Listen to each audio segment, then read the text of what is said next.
pra gente. Aí o cara, ele tem várias chances. Nós damos várias chances. E Deus, ele sempre vai dar mais uma chance para nós. Mas por que nós não podemos dar várias chances para as pessoas? Queremos valorizar as coisas boas, mas eu vou falar algo para você, querido. Nós precisamos ter olhos para as pessoas que têm problema, porque os olhos de Deus estão para essas pessoas. O próprio Senhor Jesus, ele declara dizendo na sua palavra: eu não vim para aqueles que são bons, eu vim para aqueles que são ruins. Eu não vim para os bons, eu vim para aqueles que estão doentes. Ele veio para aqueles que têm um problema, cara. Ele veio para aqueles que estão passando por necessidade. Ele veio justamente por essas pessoas que talvez tenham problema com um vício, talvez tenham um problema dentro da sua casa, tenham um problema com infidelidade, pessoas infiéis. Ele veio justamente por essas pessoas. E ele declara dizendo: vinde a mim, vós que estão cansados e oprimidos, porque eu vos aliviarei. A igreja precisa ter o coração dele, um coração de paternidade, um coração que ama. Porque se não existir amor, cara, não precisa existir mais nada. Eu posso ter o dom de falar em línguas, o dom da profecia. Eu posso ter o dom da cura. Eu posso ter o dom de várias coisas, mas se eu não tiver o dom de amar, nada disso vai me valer. Nada vai valer a pena, querido, se você não tiver o amor. E para você amar verdadeiramente, você precisa amar através de Deus. Você precisa amar com o amor de Deus, porque o amor dele é misericordioso, porque o amor dele é incondicional, porque o amor dele é para todos. Ele não faz acepção de pessoas. O amor dele é para mim, o amor dele é para você, o amor dele é para as pessoas que estão lá fora, debaixo de uma ponte, se prostituindo. O amor dele é para um drogado, o amor dele é para um traficante, o amor dele é para todos. O amor dele é para um estuprador também. O amor dele é para aquela pessoa que matou. Aleluia. E se o mundo está indo para esse colapso, é assim que se fala, se o mundo está indo para essa crise, é porque a igreja não está fazendo o seu papel.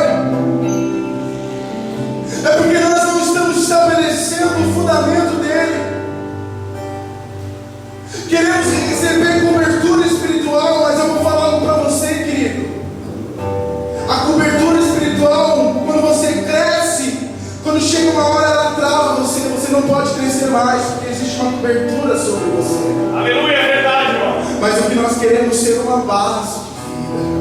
Verdade, irmão. Fundamentos. É isso que a igreja precisa, não é de cobertura espiritual. Paternidade não significa ter uma cobertura espiritual, irmãos. O que nós precisamos é deixar um legado para as pessoas, uma base para as pessoas. Amanhã o que o seu filho vai dizer, amanhã o que os nossos filhos vão poder falar de nós, qual o legado que nós vamos deixar para o nosso filho. Porque ser pai, querido, qualquer um pode ser. Agora, ter paternidade e deixar um legado é totalmente diferente. Colocar filho no mundo é muito fácil, irmãos. Quantos filhos estão perdidos aí sem pai, batendo cabeça? Agora, educar, passar tempo com ele, ensinar o filho, deixar de ter para dar para o filho, gastar com o filho, é difícil.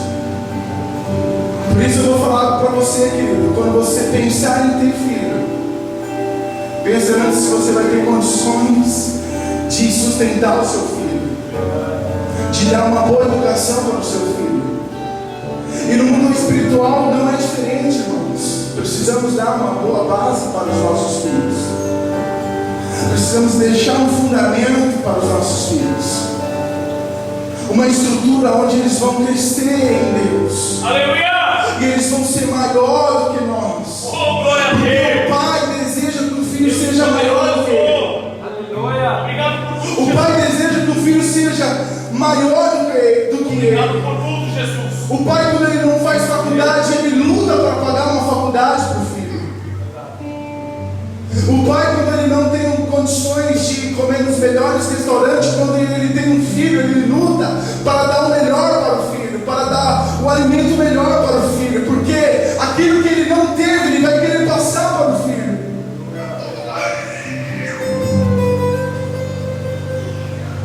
A igreja precisa crescer nessa atmosfera da unção de Deus sobre as nossas vidas. E ela não depende de um pastor, ela não depende do presbítero, ela não vai depender do missionário, ela não vai depender do apóstolo, do bispo. Não, querida, ela vai depender de corações quebrantados que vão deixar Deus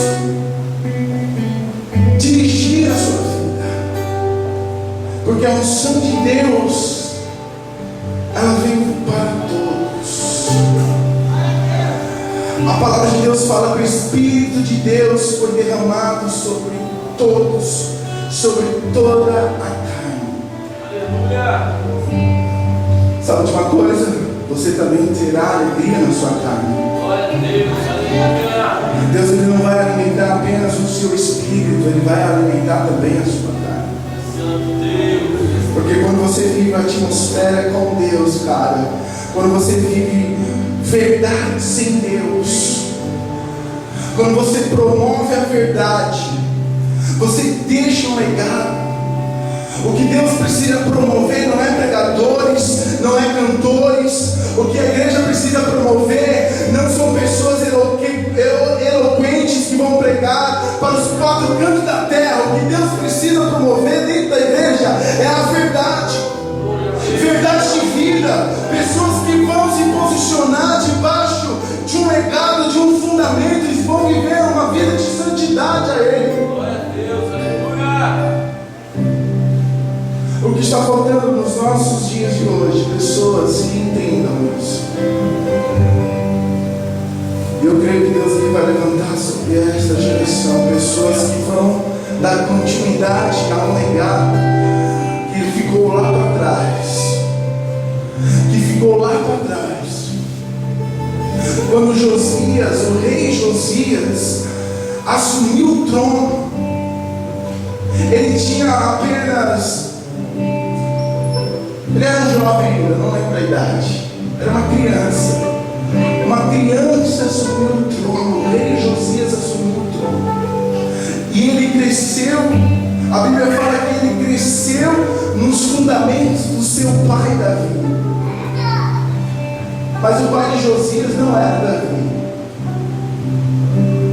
O pai de Josias era quando você foi pregar, você não pôs os bolsos, você tem que lembrar. Aleluia. Acasias, se eu não me engano. Ele é Acasias. Ele era o pai de Josias. Mas ele teve um referencial. Ele disse: andarei nos estatutos do meu pai Davi. Do que a igreja precisa voltar lá atrás, cara, lá na origem, e ver e olhar para os fundamentos, onde pessoas deram a sua vida para o Evangelho chegar até aqui, onde pessoas morreram por amor do Evangelho. Agora, ser evangélico, cara, está muito fácil. Ser chamado de crente é moda. Nós não podemos nos espelhar nessa religião que está contaminando o coração da igreja. Eu creio que Deus ele vai despertar nossas vidas nessa noite. Aleluia! O Espírito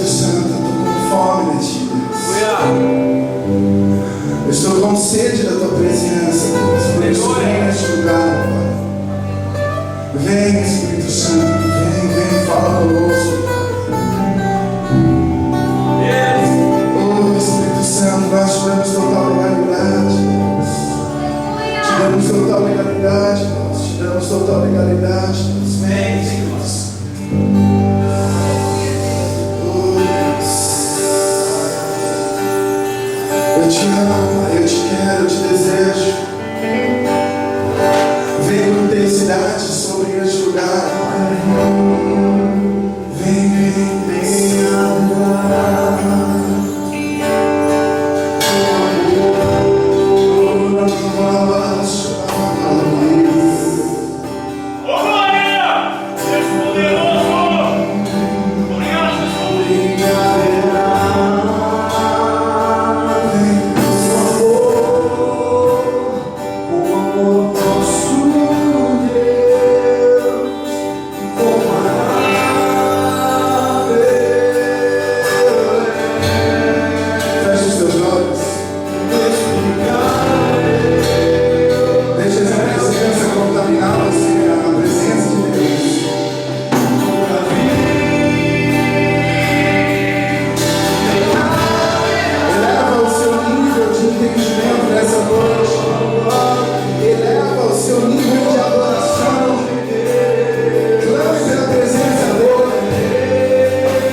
Atos, capítulo 9, versículo 20. Achou aí, varão? Varão? Amém. Mantenha ela aí aberta, amém, queridos? Que nós vamos falar bastante sobre o livro de Atos. Deixa eu marcar a página minha, amém? Atos, capítulo 9, o versículo 20, diz assim: e logo passou a pregar Jesus nas sinagogas, dizendo ser ele o Filho de Deus. Todos os seus ouvintes admiravam-se e diziam: não é este que em Jerusalém perseguia os que invocava este nome? Ele não veio para cá a fim de levá-los presos aos principais sacerdotes? Saulo, porém, fortalecia-se cada vez mais e confundia os judeus que habitavam em Damasco, provando que Jesus era o Cristo. Versículo 23: depois de muito tempo, os judeus entre si decidiram matá-lo, mas os seus planos chegaram ao conhecimento de Saulo, e como vigiavam as portas da cidade dia e noite para tirarem a vida. Versículo 25: os discípulos, levando de noite, desceram pelo muro dentro de um cesto. Ao chegar em Jerusalém, Saulo procurou juntar-se aos discípulos, mas todos tinham medo dele e não acreditavam que ele fosse um discípulo. Versículo 27: Então Barnabé, é sobre este cara aqui que eu quero pregar, irmãos. Tomando consigo, levou aos discípulos, ele contou como o caminho ele vira ao Senhor, e que este lhe falara, e como em Damasco pregara corajosamente em nome do Senhor Jesus. Versículo 28, assim ele passou a andar como eles, livremente em Jerusalém, pregando com coragem em nome do Senhor. Falava e debatia também com os judeus de cultura grega, mas ele procuravam matá-lo. Versículo 30. Quando os irmãos souberam disso, levaram-no até Cesareia e enviaram a Tarso. Amém, queridos? Somente até aí. Deixa a Bíblia aberta, que daqui a pouquinho nós vamos falar mais sobre esse tema. Amém? Queridos, o papel do Espírito Santo, o papel do Espírito Santo é de convencer nós do pecado e do juízo. Esse é o papel do Espírito Santo.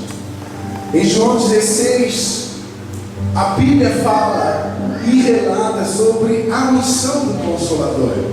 A missão do Espírito Santo é exatamente essa: converter os nossos corações, de nos convencer que nós somos pessoas pecadores, pessoas falhas e que precisamos dele, porque ele que vai nos consolar, é ele que vai nos dar o direcionamento. Quando tentamos convencer, é porque existe uma convicção de alguma coisa. Quando nós tentamos convencer alguém, é porque ela está convicta daquilo que ela está vivendo ou daquilo que ela está passando. O trabalho de convencer se trata tanto de revelar a falsidade como de revelar também a verdade. Você precisa mostrar para a pessoa o caminho que ela está passando não é bom, e convencer que aquilo que ela está fazendo está errado. E agora convencer que existe uma nova vida para ela, existe algo novo para ela. E esse é o trabalho do Espírito Santo: convencer alguém que a vida que ela está vivendo é uma vida de mentira, e fazer que ela acredite numa nova vida que foi planejada e projetada por Deus. E essa é a maior tarefa, talvez esse seja a maior dificuldade que nós encontramos. E esse é o maior problema que Deus tem, porque um Deus todo poderoso, parece que existe algum problema para Ele, irmãos? Não existe problema algum para Ele. Quando o povo de Israel estava no Egito, para tirar o povo do Egito foi muito fácil. Deus, ele mandou as pragas, ele mexeu o seu dedinho. Já viu aquele programa que você pega um iPad, né, um tablet, aí você vai fazendo assim com o dedo, vai jogando um joguinho? Imagine Deus pegando as pragas e fazendo assim, levando as pragas, ele brincando assim. Para Deus é muito fácil. Foi muito fácil tirar o povo do Egito. Agora, difícil foi tirar o Egito do dentro do povo, de convencer que a doutrina que eles viviam estava errada, o modo de vida deles estava errado, e que eles precisavam agora converter o seu coração a uma verdade projetada e planejada por Deus. A maior tarefa de Deus e a maior dificuldade de Deus é exatamente essa. Às vezes nós pensamos que o diabo é o nosso maior inimigo. Às vezes nós pensamos que o diabo é trazer a cilada e vai nos julgar para o buraco, mas na verdade não é isso, irmãos. O diabo não tem poder para nada, ele não fazer nada nas nossas vidas. Às vezes as pessoas nos procuram, olha por mim, porque está acontecendo as coisas erradas em casa e não sei o que está acontecendo. Acho que fizeram uma cumba para mim. A pessoa fica desesperada, irmãos. Vou falar algo para você, cara. Mal algum vai chegar no seu tempo, se você estiver com Deus. Aleluia! O inimigo das nossas vidas já é um inimigo derrotado. Ele já foi derrotado lá na cruz do Calvário. Ele só dá a ideia para você. Você mesmo cai na cilada que ele colocou no seu pensamento. Quando Jesus estava no deserto para ser tentado pelo diabo, o diabo falou para ele: transforme essa pedra em pão. O cara não tem nada, nem o pão para dar para Jesus ser tentado que tinha. Ele colocou a ideia para Jesus transformar a pedra em pão. Ele não tem nada, ele não tem poder para nada.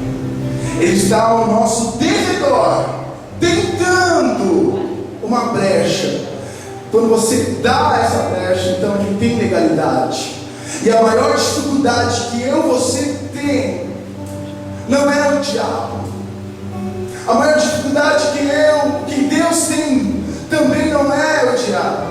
É de converter o nosso coração a uma verdade nele. Porque quando você está na verdade, quando você vive a verdade, cara, você é liberto, porque a verdade vos libertará. Aleluia! É a verdade que nos transforma, é a presença de Deus. E o papel do Espírito Santo é exatamente esse: de nos conduzir a uma verdade, de nos consolar e transformar o nosso pecado e trazer o juízo de Deus, trazer a verdade de Deus para as nossas vidas. Aleluia!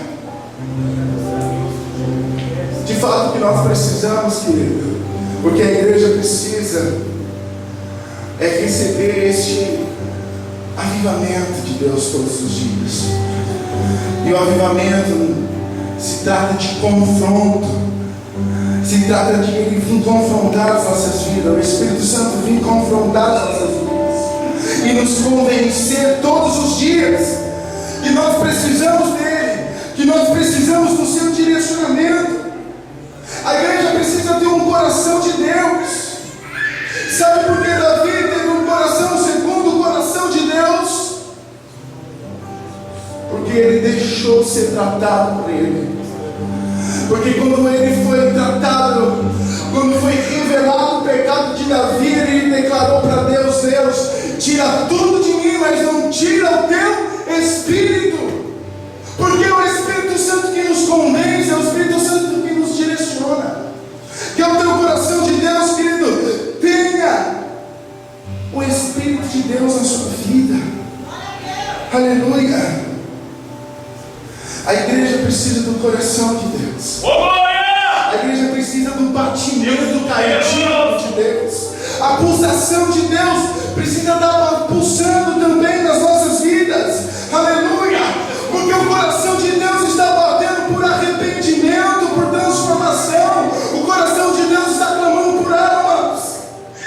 Segunda Crônicas, capítulo 7, versículo 14, diz assim: e se o meu povo, que se chama pelo meu nome, se humilhar e orar, buscar a minha presença e se desviar dos seus maus caminhos, então eu ouvirei lá dos céus, eu perdoarei os seus pecados e sararei a sua terra. Glória a Deus! Aleluia! É isso que Deus está querendo. Ouvir o nosso clamor, ouvir o nosso arrependimento, e então Ele terá legalidade para lá do céu transformar a nossa vida, sarar a nossa terra, mudar os nossos pensamentos. Deus está clamando por arrependimento. E Ele nunca fez acepção de pessoas. Jesus, Ele nunca fez separação das pessoas, nem por sexo, nem por raça, nem por cor. A mesma autoridade que ele dava para um homem, ele também dava para uma mulher. Ele nunca fez acepção de pessoas. Ele andava com as prostitutas e era amigo dos republicanos. Pessoas que naquele tempo eram desprezadas. Naquele tempo eram pessoas desprezadas. Pessoa que não tinha valor para os judeus. Imagina ele andando com as prostitutas e com os republicanos. E os doutores fariseus negando aquela atitude. A classe que ele deveria andar, ele chamava de raça de víboras. A classe ao qual ele deveria andar, ele chamava de cobra. A classe onde ele deveria andar pertinho, ele estava dizendo: vocês estão longe de mim, vocês estão longe de fazer a vontade do meu Pai. Pessoas que eram religiosas. E o coração da igreja tem que ir para esse lugar, querido, porque o único motivo de existir a luz é para iluminar onde tem trevas. O único motivo de Deus ter feito a existência do sol, porque o mundo estava em trevas. E quando Ele te chama de luz e sal da terra, é exatamente isso, para que você possa iluminar as pessoas que estão passando por um momento de trevas da sua vida. Aleluia! E agora eu vou falar para você que tem mais pessoas cheias de trevas dentro da igreja do que luz. Porque às vezes você pode pensar que você é alguma coisa em Deus, porque aquele que pensa que é, na verdade ele não é nada. Porque o sistema religioso está bloqueando esse sentimento. Nós devemos entender qual é o nosso lugar. Devemos entender qual é o nosso lugar na mesa. Você precisa entender aonde você deve estar em Deus. Às vezes nós queremos se assentar na mesa com Ele para termos um destaque. E foi isso que aconteceu. Quando fizeram um jantar, um almoço, não sei, com Jesus, convidaram homens importantes daquele tempo, todos se assentaram em volta de Jesus. Todos queriam se assentar na mesa, queriam ter um lugar de destaque. Às vezes nós queremos se assentar com Ele na mesa, mas na verdade o que nós devemos estar é por debaixo da mesa. A igreja precisa entender o lugar dela. A igreja precisa entender o lugar onde ela deve estar. Uma prostituta entendeu o lugar dela, e ela foi para os pés de Jesus. Sabe qual que é o meu medo? O meu medo é que eu não consigo trazer esse avivamento que a humanidade espera. Porque se eu não fizer, cara, as prostitutas que estão lá fora vão acordar primeiro que nós, que estamos dentro de um globo de religião. Elas vão converter e vão direto para os pés e vão ser levantadas como missionárias na terra. Porque o tempo que nós estamos dentro da igreja, nós não conseguimos entender o nosso lugar. Nós estamos com o Pai, mas não conseguimos enxergar Ele como um Pai. E os filhos que estão comendo bolada com pouco entenderam o posicionamento que ele deve estar, que ele deve ter. Porque o filho pródigo, quando estava comendo as boladas de porco, desejando comer, ele entendeu quem era o Pai. Ele disse: meu Pai tem tudo, e eu estou aqui passando por necessidade. Não, eu vou querer pelo menos ser um servo dele, porque até os servos deles estão comendo melhor do que eu. E ele entendeu o lugar dele. Mas o filho que estava lá com Ele todos os dias, não entendeu. E muitas vezes a igreja está como o irmão do filho pródigo. As pessoas que estão chegando, aquelas que não deram valor para ela, aquelas pessoas que têm problemas, são problemáticas, estão se achegando na igreja, e Deus está abençoando a vida dela, e nós estamos aqui dizendo: estava todo o tempo na igreja e o Senhor não me abençoou, estava 10 anos dentro da igreja e o Senhor não fez nada por mim, estou cansado de viver isso. Na verdade, irmão, é porque você ainda não entendeu o seu posicionamento. O pai declarou para o filho: você é meu filho, tudo que eu tenho é teu. Tudo que Deus tem é teu, irmão. Aleluia. É nosso. Agora nós precisamos entender o nosso posicionamento e o nosso lugar. Às vezes nós estamos andando com Jesus, nós estamos andando com Ele e não estamos reconhecendo quem é Ele. É que nem aqueles 2 homens que estavam no caminho de Emaús. Eles andaram com Jesus, mas não reconheceram quem Ele era. Eles andaram com Jesus e não reconheceram que era Jesus, até que Jesus repartiu o pão. E quando eles repartiram o pão, eles reconheceram que era Jesus. Glória a Deus. Tem pessoas precisando, tem uma geração esperando pelo repartir do pão, para que eles possam reconhecer Jesus em eles, para que eles possam reconhecer Jesus em mim, para que eles possam reconhecer Jesus em você. O repartir do pão, querido, quando nós falamos sobre o repartir do pão, nós estamos falando sobre relacionamento, de comunhão, de afeto, amizade, de companheirismo, aleluia, de amor de Deus nas nossas vidas, para que as pessoas possam enxergar Jesus em nós, porque Jesus em mim, Jesus em você, é a esperança da glória de Deus. Aleluia. Jesus em mim, Jesus em você, é a esperança. Obrigado, Jesus. Obrigado, Jesus. Obrigado, Estamos meu Pai. tanto tempo dentro da igreja, mas não reconhecemos o nosso lugar, não reconhecemos o nosso posicionamento diante de Deus.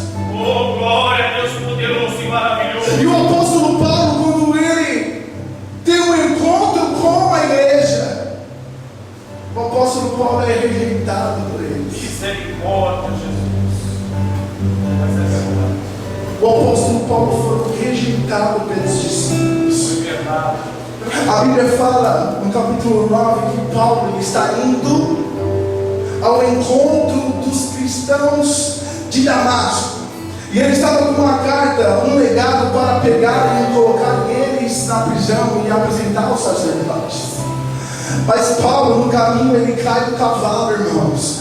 No caminho, o apóstolo Paulo, ele depara com a glória de Deus, a luz de Deus. E ele cai prostrado diante da presença do Todo-Poderoso. Aleluia! E o apóstolo Paulo agora é levado até Ananias. Ananias dá o direcionamento para ele. O Espírito Santo se apodera da vida do apóstolo Paulo. E o apóstolo Paulo agora começa a pregar a Jesus. O apóstolo Paulo começa a pregar a Jesus. E aqui no capítulo 20, as pessoas começaram a ficar confusas. Mas não é esse aí que estava vindo para perseguir a gente, agora está pregando sobre o Cristo? Glória a Deus. E a Bíblia está dizendo aqui que ele convencia as pessoas que o Cristo era o verdadeiro. Aleluia, Jesus. O perseguidor se tornou agora o perseguido, irmãos. Glória a Deus. Aleluia. Aquele que perseguia agora está sendo perseguido. E aí ele começa a ouvir boatos que estão tramando contra a sua vida. E aí ele dá uma escapadinha, né? Desce pelo cesto, escondidinho. Aí ele se apresenta para os discípulos. E aí o Barnabé, declara comigo, Barnabé. Barnabé. Mais forte, Barnabé. Barnabé. ele pega o Saulo e ele leva para os apóstolos, e lá ele começa a declarar: olha, aconteceu isso e isso na vida do Saulo. Ele é o cara que perseguia, mas Jesus apareceu para ele. Glória a Deus. E ele teve a sua vida transformada e mudada. Mas o que acontece? Mesmo assim, os apóstolos ficaram com medo e não acreditaram na conversão de Paulo. Imagine Paulo, cara, um cara doutorado, tinha poder, influente na política, agora está passando por um outro lado. Mas ele é um espião, está aqui só para ver o que a gente está fazendo e vai cuidar a gente na hora. Geralmente é assim que iríamos pensar, porque do nada converter assim. Imagina, os apóstolos não acreditavam na sua conversão, mas um homem acreditou. Um homem acreditou, e este homem foi Barnabé. E é sobre esse cara que eu quero pregar nessa noite. Barnabé, aleluia. Barnabé, ele tinha um caráter tão refinado, irmãos. Barnabé, ele tinha um caráter tão puro, que ele foi apelidado segundo o seu comportamento de vida. Aleluia. Barnabé, ele na verdade, ele se chama José. No capítulo 4 de Atos, declara que José recebe o nome de Barnabé. Aleluia. E Barnabé, querido, existe dois nomes. O Bar de filho, como Bartimeu, que é filho, né, de Bartimeu. Bar, ele vem na frente, significa que ele é filho de alguém. Bar, Rabás, filho de Rabás. Então naquela época usava muito esse tipo de nome, que era filho, uma filiação de alguém. E Nabé significa consolação, que é o mesmo sinônimo do Espírito de Deus, consolação. Imagina o cara receber o apelido do filho da consolação. Aleluia. Para você entender a pureza do coração de Barnabé e a visão que ele tinha. Barnabé, ele conseguia enxergar ouro, lixo no ouro, ou melhor dizendo, ouro no lixo. Barnabé olhava para as pessoas que não prestavam e conseguia enxergar algo de bom. Ele tinha o espírito da consolação. Aleluia. Ele enxergava aquilo que a humanidade não enxergava nas pessoas. Conseguia ver o potencial delas. Aleluia. E o trabalho dele era exatamente isso, ajudar as pessoas. Se você vê a história de Barnabé, apesar que ele é mencionado na Bíblia apenas 34 vezes, porque um ministério desse nunca é lembrado. Um ministério desse é pouco reconhecido. Um ministério que ajuda as pessoas que estão detrás dos bastidores, não está na frente, não tem um microfone na mão, não tem um reconhecimento, não tem um showman em público, não tem reconhecimento e não tem valor. Mas ele era esse cara que matava a fome das pessoas. Ele acreditava, aleluia, nas pessoas. Se você vê Barnabé, ele vende tudo que ele tem e entrega nas mãos dos apóstolos. Eu vou falar para você, a igreja está precisando de Barnabés. A igreja está precisando de paz, aleluia, de paternidade. A igreja está precisando de filhos da consolação. Está precisando de Barnabés. O apóstolo, na verdade o Barnabé, para entrar no ministério, ele vende tudo que tem e entrega para os apóstolos. ao contrário, nós entramos para receber. Ele entrou, pagou para entrar, e agora nós queremos entrar para o ministério para receber. Queremos fazer uma carreira promissora. Queremos ser pregadores itinerantes que vamos para o mundo inteiro. Mas assim queremos ter destaque. E aí desejamos, aí eu vou cobrar X valor. Deus vai me abençoar, eu vou conquistar muitas coisas. Entramos para o ministério querendo receber. E esse cara aqui pagou para entrar. Ele vendeu tudo que tinha, colocou nos pés dos apóstolos. Sabe por que ele fez isso, querido? Porque ele sabia que ele estava entrando no maior projeto que existe. Ele sabia que ele estava entrando no plano de Deus. Cara, tudo que nós precisamos desejar é o plano de Deus. Tudo que nós queremos, tudo que nós precisamos é entrar nos parâmetros dele. Mateus capítulo 13, versículo 44 diz assim: o reino dos céus é semelhante a um tesouro escondido no campo, que um homem achou e que escondeu, e pelo gozo dele, pelo desejo de ter esse tesouro, ele vai e vende tudo que tem para comprar esse campo.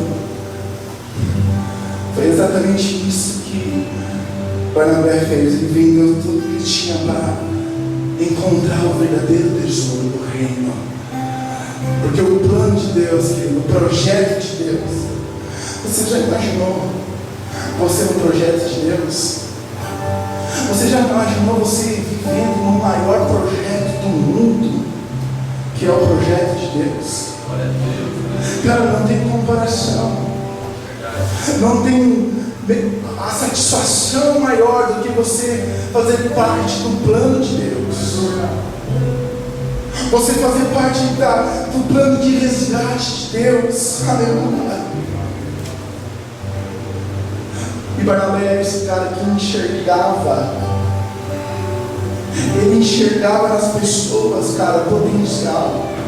Pega a sua Bíblia aí e vai até em Atos capítulo 11, só virar a página, versículo 19. Aleluia.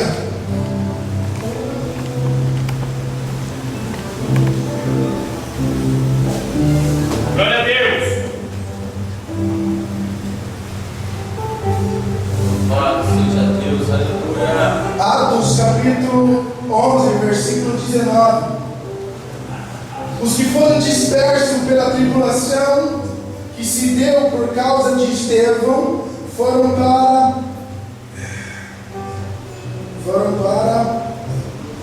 Fenícia, é isso? Fenícia, Chipre, Antioquia, anunciando a palavra apenas aos judeus. Mas havia entre eles alguns que tinham vindo de Chipre e de Cirene, os quais, entrando em Antioquia, falaram também aos gregos, anunciando o evangelho do Senhor Jesus. Versículo 21. E a mão do Senhor era com eles. Glória a Deus. E um grande número de pessoas creu e se converteu ao Senhor. Aleluia. Versículo 22. Quando a notícia sobre essas coisas chegou aos ouvidos da igreja de Jerusalém, onde os apóstolos estavam, enviaram Barnabé. Enviaram quem? Barnabé para Antioquia. Versículo 23. Ali chegando a Barnabé, alegrou-se ao ver a graça de Deus, exortava a todos e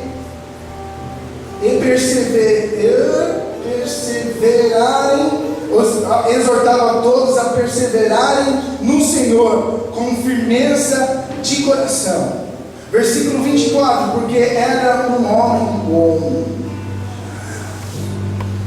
Barnabé era um homem cheio do Espírito Santo e de fé, irmãos. Fé não se trata apenas de você ter fé em Deus. Ter fé em Deus é muito fácil, irmãos. Agora, ter fé nas pessoas é difícil. Acreditar nas pessoas é difícil. E ele era um cara bom, cheio do Espírito Santo e de fé. Ele acreditava nas pessoas. E muita gente que se unia ao Senhor. Versículo 25. Então Barnabé partiu para aonde estava Saulo, o apóstolo Paulo. Ele partiu para Tarso em busca de Saulo, do apóstolo. Tendo-o achado, levou para Antioquia. E durante um ano inteiro reuniu-se naquela igreja, instruíram muita gente em Antioquia. Os discípulos foram chamados de cristão pela primeira Glória a vez. Deus. Sabe quando os discípulos foram chamados de cristão pela primeira vez? Quando uma pessoa acreditou em outra. É isso que é cristianismo. Quando você acredita no propósito de Deus, é você acreditar na vida das pessoas. Pense, o Barnabé, ele tinha a direção da igreja. Barnabé, ele tinha a direção da igreja. Ele era o pastor, o líder, o presidente da igreja de Antioquia. Mas o que o cara faz? Ele vai até Tarso buscar o apóstolo Paulo, que foi rejeitado. Tem muitas pessoas dentro da igreja sendo rejeitadas. Tem pessoas sendo rejeitadas pelo ministério, que talvez pelo seu passado, por sua conduta. Mas eu quero falar para você, nós precisamos receber a unção de Barnabé, a unção do Filho da Consolação, e acreditar nas pessoas, e ter fé nas pessoas. Aleluia. O Barnabé vai buscar o apóstolo Paulo lá em Tarso. Ele introduz o apóstolo Paulo dentro da igreja. Muitas pessoas perguntam: o que seria da igreja se não fosse as cartas do apóstolo Paulo? Mas eu falo para você, o que seria do apóstolo Paulo se não fosse Barnabé? Aleluia. O cara que introduziu o apóstolo para dentro da igreja. O cara que acreditou no maior apóstolo que teve. Se você ler o Novo Testamento, a maioria do livro é do apóstolo Paulo. Se você dá continuidade ao texto de Atos e ir acompanhando os livros seguintes, você vai ver Barnabé e Saulo, Barnabé e Paulo. Depois, mais para frente, você vai começar a enxergar Paulo e Barnabé, porque o filho se tornou maior do que o pai. Não tem nenhuma carta de Barnabé na Bíblia, mas tem a carta do apóstolo Paulo. Mas eu vou falar para você, querido, se você ir lá na escrivaninha do apóstolo Paulo, se você pegar lá a escrivaninha, você vai ver as cartas de Barnabé dizendo ao Paulo: tenha bom ânimo, porque Deus é contigo, orientando o apóstolo Paulo, tratando a vida do apóstolo Paulo. Aleluia. Queremos ter um ministério de destaque, cara, mas se você não tiver o espírito da consolação, aquele cara que vai introduzir as pessoas para o ministério, se não existir uma paternidade sobre as nossas vidas, você pode até decolar, cara, pode até crescer, mas vai dar aquele voo assim rasante, vai subir, mas não vai ter uma base. Quando você não tem paternidade, cara, com certeza ele vai cair, ele vai descendo, porque você precisa ter uma estrutura, e a igreja ela precisa passar essa estrutura para as pessoas. É fácil você encher a igreja, cara, é muito fácil a gente se reunir aqui, é muito bom, aliás, é gostoso demais. Você pode criar um projeto nas suas mensagens, atrair as pessoas para receber algum benefício. Você pode colocar uma faixa na frente da igreja: venha receber o milagre de Deus, a campanha dos 12 dias para 12 meses de bênção. Aí a igreja volta, cara. Mas criar uma estrutura.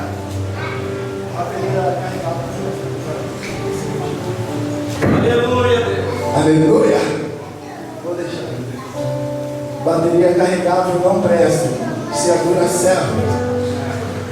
Esse dia eu acho que eu vou onde eu estava? Nem lembro mais. A igreja precisa crescer em maturidade. A igreja precisa crescer em conhecimento, cara. Paternidade não é uma pessoa. Paternidade não é uma pessoa. Essa unção do Filho e da consolação não é para uma pessoa, é para uma geração. E Jesus, ele nunca chamou os seus filhos, ou melhor dizendo, os seus discípulos de filho. E nem os seus discípulos chamaram ele de pai. Pelo contrário, quando chamaram ele de pai, ele falou: não, pai é só um que está lá no céu. Aleluia! Paternidade, querido, não é uma pessoa, mas o próprio Jesus, ele declara dizendo: eu não te deixarei sozinho, não ficará órfãos, eu vou te mandar o Consolador. Aleluia! Paternidade é o manto que está sobre as nossas vidas. Paternidade é o Espírito de Deus sobre nós, os filhos da consolação. Paternidade é uma geração crescendo com esse conhecimento. Aleluia! Existe a paternidade física e a paternidade espiritual. A paternidade física, ela cria uma expectativa de alimentar a nossa alma, mas a paternidade espiritual, querido, ela alimenta o nosso espírito. Ela alimenta o nosso espírito.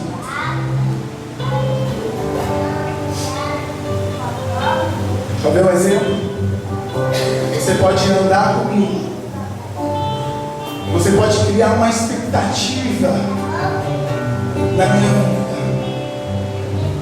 e você ser frustrado porque você está criando uma paternidade física. E o nosso ministério, querido, não é para massagear e nem alimentar a alma das pessoas, mas sim alimentar o Espírito. O que é alimentar o Espírito, querido? É você deixar um legado de vida para as pessoas. É você deixar um ensinamento de vida para as pessoas. Kennedy Reagan, eu acho que é assim que pronuncia. O cara, ele nunca saiu dos Estados Unidos. O cara nunca fez uma missão. O cara sempre esteve na sua igreja. Mas se você pegar todos os estudos que falam sobre fé, se você pegar todos os estudos que falam sobre fé, você vai ver que existe uma base naquilo que ele deixou. O cara formou filhos no mundo inteiro e ele nem saiu da sua casa. Isso significa criar uma paternidade espiritual. Eu nem conheço uma pessoa que está me escutando na rádio, mas eu sei que ela está sendo tocada pelos nossos ensinamentos. Aleluia! E ela está criando uma paternidade, porque nós estamos deixando um legado espiritual. Estamos deixando um legado de autoridade para ela. Aleluia! Ela vai crescer sem depender de mim. Verdade. Você precisa crescer sem depender do pastor da igreja. Verdade. Isso é deixar um legado. Isso é criar uma paternidade. Agora tem pastores que não permitem que o filho seja maior do que ele. Eita Deus. Então isso não é ser pai, querido. Isso não é ser pai. A igreja vai estar presa dentro de uma redoma, e onde os líderes são os que dão direcionamento, onde os líderes, eles colocam a sua patente e tem que ser do jeito deles. Eu vou falar algo para você, querido. O pai não, o pai ele não faz isso. O pai ele deixa o filho crescer. Ele deixa o filho desenvolver as suas habilidades. Ele deixa a igreja crescer. Eu não quero que você fique aqui conosco pelo resto da vida, não, querido. Se ficar, amém, glória a Deus, vamos caminhar junto. Mas o desejo do meu coração é que vocês cresçam em Deus, porque precisa de igreja em vários lugares. O pão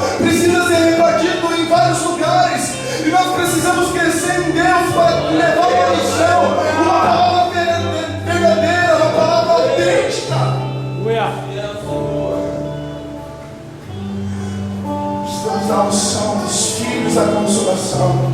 Aleluia. Aleluia. Filhos da consolação. Paternidade não significa uma ligação física, mas sim uma ligação espiritual.